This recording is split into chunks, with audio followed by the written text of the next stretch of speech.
Salam jumpa dengan saya Andio, peziarah iman kaki Gunung Tugel, Purwokerto, Banyumas. Mau berbagi hasil kontemplasi nih di dalam kembara ziarah imannya melalui kamera Amsal yang indah. Dan inilah hasilnya. Ada orang bijak berkata, seseorang yang terlalu banyak tersenyum bersamamu terkadang akan sering merengut saat berada di belakangmu. Michael Bassi. Begitulah katanya. Nah, bagaimana saudara-saudara menyikapi orang semacam ini, sahabat seperti ini? Inilah yang mau kita renungkan bersama. Sebelumnya mari kita berdoa.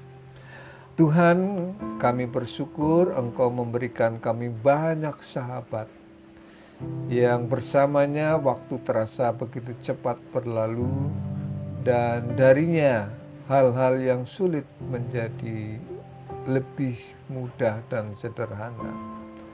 Tetapi juga kami sadari bahwa ada juga para sahabat yang membebani hidup kami. Ajarlah kepada kami supaya kami tetap bersahabat dengan sikap dan cara yang bersahabat sesuai dengan kehendak dan firman-Mu. Melalui renungan ini kiranya Tuhan menuntun dan menolong kami. Amin. Saudara-saudara, kita hari ini sudah sampai pada Amsal 27 dan kita merenungkan ayat yang kelima dan 6 yang berbunyi demikian. Lebih baik teguran yang nyata-nyata daripada kasih yang tersembunyi. Seorang kawan memukul dengan maksud baik, tetapi seorang lawan mencium secara berlimpah-limpah.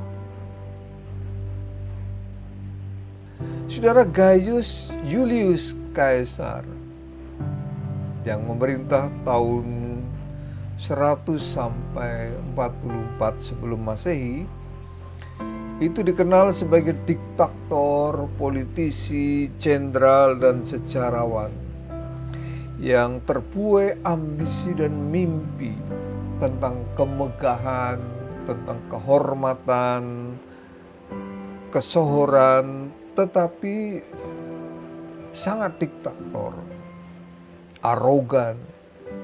Sering membuat undang-undang yang mengukuhkan dan mengokohkan kedudukan dan kekuasaannya di dalam pemerintahan monarki absolut. Senator perang dan berniat menjatuhkan kaisar. Apa akal? Dia punya anak yang bernama Marcus Junius Brutus. Anaknya ini juga seorang senator yang juga memiliki ambisi kekuasaan yang sama seperti ayahnya. Nah, atas provokasi yang jitu dari Senator Cassius dan Casca, Brutus ini bersedia berkonspirasi untuk menjatuhkan sang ayah yang sebenarnya sangat mencintai Brutus. Entah berapa kali kesalahan Brutus dimaafkan, tetapi ambisi, kehormatan, kebesaran, popularitas ternyata lebih menarik dan membutakan fakta bahwa dia dicintai ayahnya. Dia siap memimpin tim Liberatores, yaitu tim pembebas. Maka bersama dengan 60 senator lain menyusun rencana busuk menggelar sidang senat pada 15 Maret tahun 44 sebelum Kristus lahir. Datanglah Kaisar dalam sidang senator. Hari itu istrinya Calpurnia sebenarnya sudah mengingatkan lewat sebuah penglihatan di dalam mimpinya bahwa akan ada bahaya yang menimpanya. Dan saat sampai di tangga forum, seorang senator bernama Marcus Antonius juga sudah mencoba menghalau kaisar untuk kembali pulang dan mengabaikan tuntutan para senator pembelot. Tetapi para senator lainnya berhasil menggiring masuk ke ruang sidang, dan di sana sudah ada 40 senator yang semuanya membawa belati di balik jubahnya. Hostis aut amicus non est in aeternum. Commode sua in aeternum. Lawan atau kawan tidak ada yang abadi kecuali kepentingan. Nah, begitulah nasihat Cicero, seorang filsuf yang sampai sekarang sering dikutip orang bijak.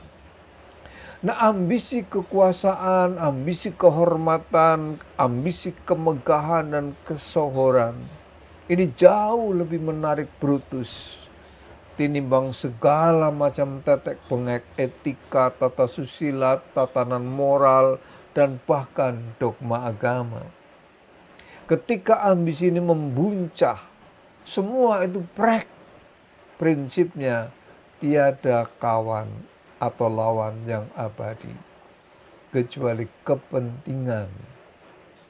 Maka semua diterabas oleh Brutus bersama dengan Gaius Cassius Longinus serta sejumlah senator mengkhianati kaisar. Nah, di dalam sebuah rekayasa konspiratif, mereka rame-rame menghunyamkan tidak kurang dari 23 belati yang sudah disiapkan di balik jubah para senator, termasuk senator Brutus. Sehingga kaisar berkata, "Toque Brute fili." Engkau juga, oh Brutus, anakku. Kata kaisar sambil menatap Brutus sebelum dia mengembuskan napas terakhirnya di pusat kota Roma, di Torre Argentina. Meskipun ada juga yang mengatakan peristiwa itu terjadi di Teater Pompei, gedung Senat. Saudara-saudara, kisah pengkhianatan ini sangat-sangat kondang sampai sekarang. Dan pembunuhan terhadap Gaius Julius Caesar menegaskan ajaran ujar bahwa selama orang berpikir untuk how get to the power, bagaimana caranya meraih kekuasaan, maka jangan berharap tercipta ketentraman, perdamaian, dan persahabatan, apalagi persekutuan yang benar, tidak akan pernah ada. Yang ada bila perlu merekayasa kasus, berkolaborasi dengan siapapun yang dianggap bisa melancarkan aksi dan tujuan hasrat kepentingannya. Celakanya, saudara-saudara, ini bukan saja di kalangan politisi yang memang tujuannya adalah kekuasaan. Hujat menghujat, fitnah memfitnah, bermain reka, kolaborasi, dan macam-macam. Tetapi juga masuk dan ada di dalam agama. Dan termasuk juga agama Kristen di gereja, dibawa ke rumah Tuhan. Kita tidak usah menutup mata terhadap fakta ini. Nah, saudara, di zaman pengamsal juga ditemui kasus-kasus pengkhianatan terhadap persahabatan. Dan oleh karena itu tidak heran pengamsal mengajukan sebuah proposal kepada kita, bahkan tesis yang jelas, bahwa lebih baik teguran yang nyata-nyata daripada kasih yang tersembunyi. Dibandingkan dengan kasih yang tersembunyi, mendingan ditegur. Sahabat kan begitu. Kelihatannya mencium, mencintai, tetapi ciuman pengkhianatan itu jauh lebih menyakitkan daripada teguran. Membawa bunga tetapi di belakangnya pisau belati. Ngeri enggak? Oleh karena itu menurut pengamsal dibandingkan dengan kasih yang tersembunyi, mendingan teguran.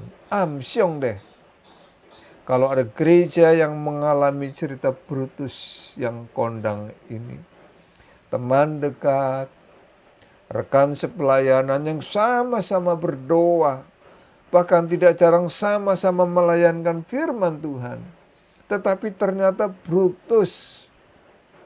Opo tumon. Aja nganti kayak gue lah. Dalam bahasa saya. Nah saudara, di dalam persahabatan ada sahabat yang disebut toxic friend. Sahabat yang beracun. Ini istilah untuk sahabat yang tidak mendukung dan memberikan energi yang positif dan aura yang mencerahkan. Tidak memberikan kontribusi yang menjadikan kita lebih seimbang dalam melihat segala sesuatu. Dan jernih dalam melihat semuanya, serta bijak saat memilih dan memilah, serta memutuskan suatu dilema. Nah, kita kalau bersama-sama dengan orang-orang semacam ini, energinya lebih banyak tersedot habis dan mudah mengakibatkan stres, tertekan, makan hati, merusak suasana. Bukan saja kegembiraan kita tersedot, mental pun bisa ambyar kalau bersama dengan orang-orang semacam itu. Ada juga yang disebut dengan frenemy. Ini adalah sahabat yang ternyata adalah musuh di dalam selimut. Kelihatannya sih friend ya, sahabat yang baik. Tetapi sesungguhnya dia adalah musuh. Frenemy ini seorang sahabat yang menusuk dari belakang. Dan celakanya selalu ada dalam kehidupan kita. Bahkan kadang-kadang tidak kita sadari kalau kita tidak jeli. Bisa jadi dia sangat bersahabat dengan kita. Sopan, bahkan santun. Tetapi belakang kita, dia habis-habisan ngerasani kita. Bikin gosip yang tidak ada habis-habisnya. Di mana-mana dia bergosip. Ketemu si A, kamu tahu nggak? Bla bla bla bla. Ketemu si B, lo ngerti kagak? Si Anu itu bla bla bla. Ketemu si C, cerita yang sama. Dia bagikan lagi. Entah ada perlunya atau tidak. Pokoknya dia bergosip. Musuh dalam selimut. Paling tidak suka bila Anda berprestasi, dia akan ngiri. Dan cari cara dan celah bagaimana cara menjatuhkannya. Frenemy. Nah saudara-saudara, bagaimana dengan sahabat yang ideal? Teman yang sejati. Pengamsal mengatakan seorang teman memukul dengan maksud baik. Mungkin dia mengkritik. Bahkan bisa jadi kritiknya sangat keras. Tetapi maksudnya sangat mulia. Yaitu demi kebaikan yang lebih luas. Kritiknya membangun dan solutif. Bukan asal kritik.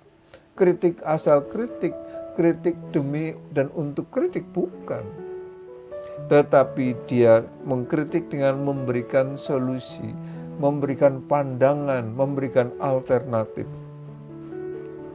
Sejatinya sih tidak ada orang yang suka kritik, apalagi dikritik.